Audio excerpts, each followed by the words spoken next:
Welcome to the Peak Performance and Peak Satisfaction podcast with Master Executive Coach Sherry Gregoff. Sherry helps business people perform better, get rewarded handsomely, and actually enjoy their work.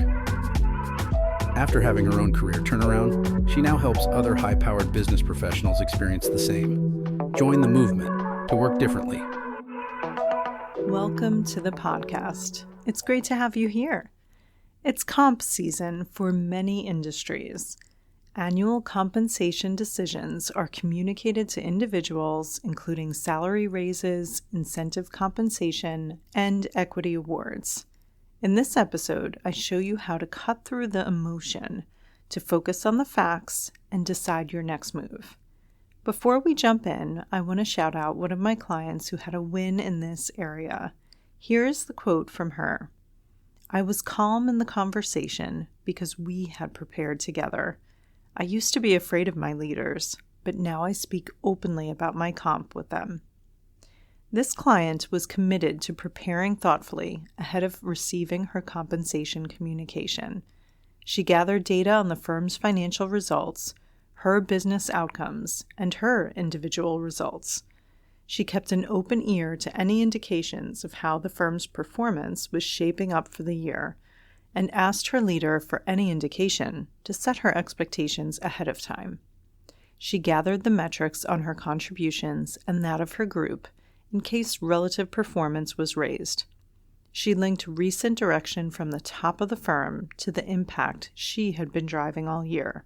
She was ready, with questions and talking points, to obtain as much information as she could during her compensation conversation. In the discussion, she kept her cool, asked questions to better understand, and because of it, she left with a clear picture of how her comp was distinguished against her group and what expectations to have for the following year, positive and even better. Many of us lose track of when comp communications will even take place, let alone thoughtfully prepare for them. We did work all year long together, including making her contributions clear to her leaders, voicing what was most important to her in terms of rewards and recognition, and finally, the conversation itself. It paid off and is a skill set she will have for the rest of her career. Similar victories are shared by all of my clients, and I have experienced it too in my own career turnaround. So let's hop to today's podcast content and get you on your way to experiencing this also. Many of us show up to work each day wanting to do a good job. We hope to impress our stakeholders by making a meaningful impact. Sometimes we receive regular and timely feedback on our work and signs of appreciation and thanks. Other times, it can feel like where we stand is a black box. But there is one time a year that is seen as a clear signal of how our work is valued and measured, and that is our compensation for the year. We may have performance reviews, but they can be colored by a particular manager's level of comfort in providing honest feedback, or even their ability to reflect on the entire time period without recency bias and a boatload of other biases. Then there are performance ratings, though sometimes these too are influenced by calibrations and bell curves that can lead to some nonsensical assignments that are dismissed in the same breath with which they are communicated. But then there are the dollars and cents that we will be paid for our prior year's work and any increases to what we will be paid for the upcoming year. It can feel like the most trustworthy measure purely because it is a number. That number we take to the bank, literally and figuratively. It's hard not to receive a compensation outcome and immediately associate it with your self-worth, your worthiness, your value as a professional. Our brain latches on to numbers. Like we might aim for good health and be using the number on the scale as the proxy, we do the same with our work and our paycheck. Basic human needs that we all have include making a contribution and wanting to be significant. A compensation outcome can feel like a verdict, While there is a specific year next to that number, we often interpret it not only as a judgment on our value add in a year, but a statement on our lifelong potential. In this way, it's not a temporal grade. It's a lifetime assessment, or even a predictor of lifelong value, knowing that we are all wired to want to feel significant and like we're making a contribution. This single event can be so impactful on our psyche, what we make that number mean, how we feel about ourselves and our work because of it. It drives the actions we take next, the decisions we make, and ultimately our professional results and our personal well-being. In short, it's a big deal. You know this as you feel the wave of emotion when seeing your name on a piece of paper next to a dollar value. Let's pause here. Whether you recently received your compensation outcome or are anticipating it soon, let's just acknowledge the heaviness that comes with that. This is a delicate time, and so right up front, let's just agree to be gentle with ourselves. We do our best. We hope for the best. But now we can also start putting this figure and this entire process in its rightful place. We will do that together here in this episode. My invitation to you is to start viewing compensation as data. Nothing more, nothing less. As business people, we can hone the skill of cutting through the noise to get to the bottom line. Less drama, more facts. How do we do this? Let's debunk some go-to conclusions that we often make during comp season. This applies to us receiving comp, and maybe on the minds of our teams too. The first myth is that our manager has it out for us. Beliefs that they are trying to squeeze us for output at a bargain basement price. If all things were equal, know that the person sitting across the table from you, giving you your numbers, would be much more at ease if they could shower you with your dream number, even if you didn't deserve it, because it would keep them comfortable in the moment. Who doesn't want to play the role of Santa Claus? But here we find ourselves in business, where every dollar paid to employees has to be earned and not spent elsewhere. Business is all about making trade-offs, so there is no use fighting that. You can't get blood from a stone if it has been a tough year. So, instead of personalizing this outcome and villainizing decision makers at any level, focus on the facts. Given all these different variables, this number is what your organization chose to pay you. Now, you get to decide whether that is worth your time and energy or not. Those are the facts. Whether you respect and admire your manager or loathe and avoid them, this number is more about how it informs what you do next. It's not personal. It's just business. A second myth is that our compensation reflects our value as a contributor. While of course this is a factor, there are many other factors that massively steer this outcome. The economy, the industry, the company, the division, and finally, you. So, if you had an amazing year individually, and every other factor was negative, your outcome will likely be negative. This isn't a reason to beat yourself up. There is much reference to meritocracy and distinguishing pay for performance. Keep in mind that it is a relative game. The highest performer in a bad year may not have a great absolute outcome, but their relative outcome may be amazing. This brings us to the third myth, that there's never enough. We may set compensation goals, reach them, and then immediately turn to the next goal. Celebration tends to be fleeting, and even the goals themselves are usually arbitrary. Even using online platforms for benchmarking can be misleading, as the same title can mean a great many things, even within the same organization. Anytime you feel disappointment or pressure to achieve a certain comp target, really ask yourself, where did that expectation come from? If it wasn't data-driven or was fueled by water cooler talk, temper your perception of what it is that you deserve. We can feel a sense of entitlement and an allergy to perceived injustice when it comes to comp, and it's not usually logical. Incentive comp is never guaranteed, so whatever promise you feel has been broken is usually an expectation you set that maybe wasn't grounded in reality or reflective of the volatility of inputs.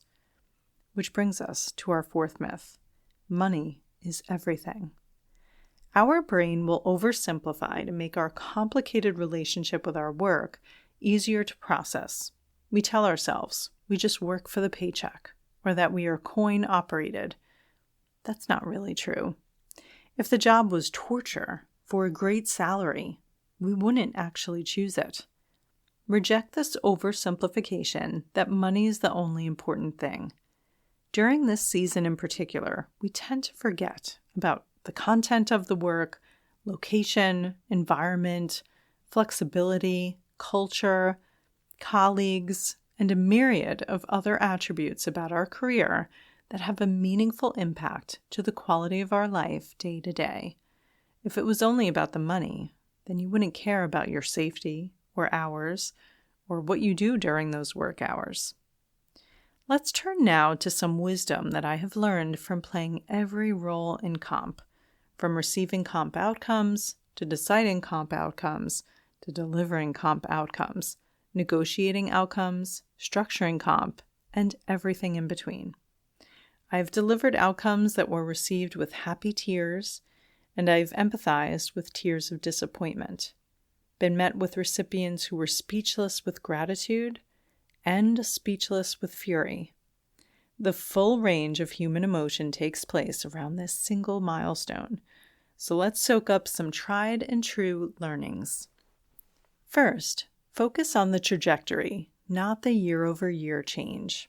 I had an old manager draw this on a whiteboard, and I remembered really trying to hear his message through my deep disappointment. Years later, I understand. Because of the volatility in many industries and the combination of factors driving comp, some directly within your control and most not in your control, there can be some bumpy years. Compensation can be more like that of a stock price chart than a single upward sloping curve. There will be ups and downs, but the important trend is whether you are on an upward trajectory. This applies to every aspect of your career advancement too. Sometimes we take a sidestep or a step back to catapult forward. But if we are so busy, preoccupied, sinking into fight, flight, or freeze from a single data point missing expectation, we won't perform our best, and we certainly won't enjoy it. So zoom out and consider whether things are moving in the right direction overall, and don't lose sight of the long-term view. You know, the one you'll take at every other moment in your life outside of this very short time period. Second, use any aspirations or goals that you have to stretch you into thinking about what is possible and how you can best contribute to making that future real. Ambition and drive is useful unless it becomes a debilitating pressure that has us catastrophizing and overanalyzing in an attempt to optimize our situation all day, every day. Goals are only constructive if they inspire you to be your best. So if you start using it as a yardstick to reference and promptly beating yourself up, it's best to back off of emphasizing it. Instead, consider how differently you might carry yourself and what you would be doing, deciding, reading, and thinking if you had already achieved that goal. This exercise can be useful to reveal to you exactly the behaviors and habits that will move you closer to that goal. Third, comparison is the thief of joy. So stop comparing your comp outcomes to other people who may be in very different situations, different scope of role, culture, work experience, flexibility, fulfillment. Don't get caught up in the tales of others who may be trying to convince themselves of a version of their situation told through a rose-colored lens, while you are there listening and lamenting that they sound happier and further along. For all the time spent comparing and following others, wondering how you stack up, I'll save you some time and trouble. There will always be someone doing better and always someone doing worse. Always. So what is there to gain from wondering how you compare or lamenting that there is someone doing better on this single dimension? I have said this before. The only person worth competing with is the best version of yourself. So measure your progress against you last year, you with less skills, experience, and expertise that you racked up in this last year. Aiming for your personal best is far more helpful than obsessing about how you are doing compared to your peers. Fourth, separate your value add from how you are valued. We can chase a level of external validation, and incentive compensation is a tangible way to receive it. But remember, there isn't a one-to-one correlation between the value you add to your organization and how you are compensated, how you are valued. These are human decisions, and we are all imperfect. Biases can be at play, as well as imperfect information. Your comp outcome is data on how your company is valuing your contributions for a defined time period. The decision is subjective. Fifth, make your objectives known and your accomplishments. In many companies, the standing assumption will be that you are getting what you need to make the job worth your time because you're staying. You keep showing up. The most blunt instrument in truly gauging employee satisfaction is retention rates. You can be unhappy, but the way others will know you really are unhappy is if you speak up and if you ultimately leave. I've seen too many professionals walk out on the job from stress or anger and leave earned money and earning ability on the table. Don't do this. Even if you must move on, there's always a way to explore how to take what you have already earned with you. Speak up before you walk. On making your accomplishments transparent, this is an activity that must happen year-round. Comp may be on your brain come one time of year, but establishing habits to set you up for success on comp day is your best strategy for maximizing your earnings. We don't do these habits, and it may not even occur to us that comp outcomes is just the harvest of efforts made throughout the year. But the emotional and political assessment of where you are performing and what your compensation should be takes shape over the course of the year, not in the final hours. We already know we can't just put our heads down and do good work, trusting someone will look out for us. We must perform our best, articulate our value, make our contributions transparent, leverage our stakeholders and relationships, and use facts and data that will outshine any biases. Rather than resisting the system in this process, or even resenting it, flip to warrior mode to engage and navigate it effectively. Let's turn now to our role as managers in comp season. By this point in the process, you have likely had several rounds of calibrating comp for your team, negotiating with your leaders, distinguishing between team members, considering benchmarks and bands. Let's face it, it can be dizzying, especially because throughout this time, the business carries on. Client demands, troubleshooting, your full-time job. But a complicated linear programming problem is dropped in your lap this time of year, every year. As you pore over your people and your pool, you are subconsciously considering who is a flight risk, who is business critical, who is a steady performer, and who has leadership potential. You are gathering feedback and gauging how they are perceived by others, and actively managing these perceptions that your own leader may have for each of your people. All this to be able to reward your team fairly, and equitably. Here are some things we do know. The peanut butter approach to comp doesn't incentivize the performance and behaviors that we seek. We may default to this approach or use it as a starting point to avoid the difficult decisions to pay based on performance.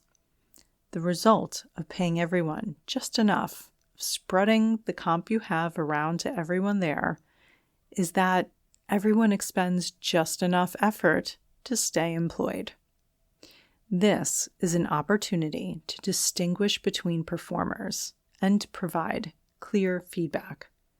For the message to land, we can't hide behind other variables, or even worse, to say that it wasn't our decision. Both of these will get in the way of an employee knowing how they can be successful and having more perfect information to inform whether they go elsewhere.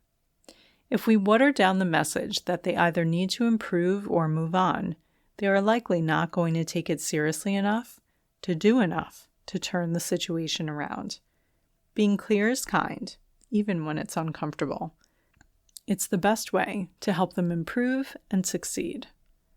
Back to the faulty strategy of pointing to others as the true decision makers on comp. This does nothing but undermine your leadership and reinforce to your team members that you are powerless. They will aim to please and interact with the real decision maker and likely not take you seriously on any topic if you can't manage comp for your own team. It can be so tempting to point to others as being responsible for comp outcomes, but it's a cop-out. When we are honest with ourselves, we know that we do influence comp outcomes. Sure, we may not have an endless budget, but of what we are allocated, it's on us to make decisions on how to pay for performance and distinguish between individuals. So, here we are, making the tough calls on who to reward and how much. These same variables are what you can use to get any other stakeholders or decision makers on board, namely, flight risk, criticality to the business, specialized expertise, based on future leadership potential, among others.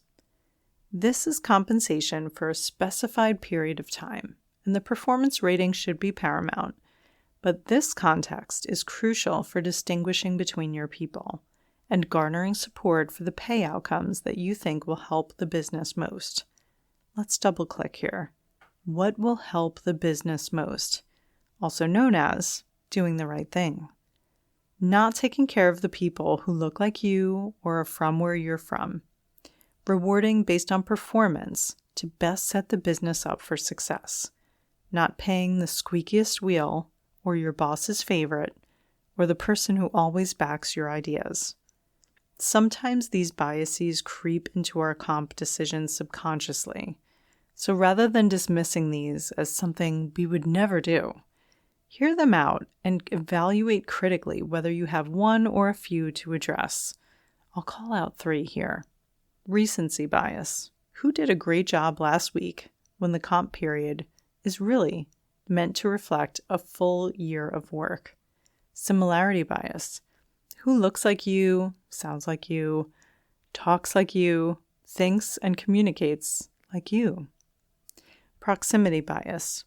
Who sits near you, is located in your same office, or interacts with you the most? Check that these biases aren't coloring your view by comparing outcomes for your people across these different dimensions. Now, you've made decisions, pressure tested them by scanning for any unintentional bias, garnered support from stakeholders, so there's one thing left to do. Communicate these outcomes. I'm going to say right up front here, this is not for the faint of heart. You will confront the entirety of the spectrum of human emotion, likely within one day. Tears of joy and relief, tears of disappointment and discouragement, soliloquies and one-word reactions, energy boost and the wind taken out of sails, appreciation and nothing short of feeling cursed. Here's the thing. You can handle it. You can do hard things. You can be the calm in the storm. you can hold space for the array of the human experience as they sit across from you, having these visceral reactions in person or on video. When people come in with specific strategies, you will know it. Everyone has a tell, just like in poker. You see that they are pleased, but they don't want to acknowledge the satisfaction while in front of you for fear of being paid down the next year as a way to save a buck and offset the happiness in this year. You notice that year after year, the ask is always for much more, with a certain tone deafness to how their figure benchmarks against the industry or the surrounding variables that would make it an impossibility. When communicating, remember, you don't have to have all the answers. You don't have to take the pain away. If the message will be hard for them to receive, get right to it and be as clear as possible. We can be compassionate, but we don't have to be a magician, attempting to solve for everyone's wildest dreams on earnings. Don't take on that burden. It's a business, not a kid's soccer game where everyone gets a trophy. Don't tolerate unprofessional behavior either. If people want to remain part of the team, they have to be able to hold it together enough such that no lines are crossed. You can gently ask, even if not on the day itself, whether they figure their words and actions are helping or hurting their case. Usually, this invites enough self-awareness for a course correction. So, whether we are delivering comp outcomes or receiving our own, there are a few golden rules that you can take away from today's episode. First, keep it calm and classy. Even if you are wildly disappointed, a message delivered while keeping your cool will always go further. Remember that comp does not equal self-worth. Remind yourself of this and help your employees keep it in perspective as well. Direct your brain to all the other benefits that you receive from your work when the blinders start to emerge that have you laser-focused only on comp. And ultimately, remember that you are a free agent making a cost-benefit evaluation and deciding where to work based on the overall ROI. You are never forced to do something against your will, whether it's showing up to a place of employment or agreeing to work for a particular comp rate. Any anger is a symptom of believing that an injustice has occurred, but underneath the emotion, it's just data. Incorporate it into your ROI analysis and move on. If you could use help navigating comp for you or your team, book time on my calendar and we'll get you sorted. Until next time. Looking for support in applying the principles and strategies in today's episode? Sherry coaches clients one-on-one as their trusted confidant and advisor, helping each client create the work and life they had only dreamed of. To schedule your complimentary career strategy session, go to sherrygregoff.com/apply to book time with her today. It's one simple step that can change everything.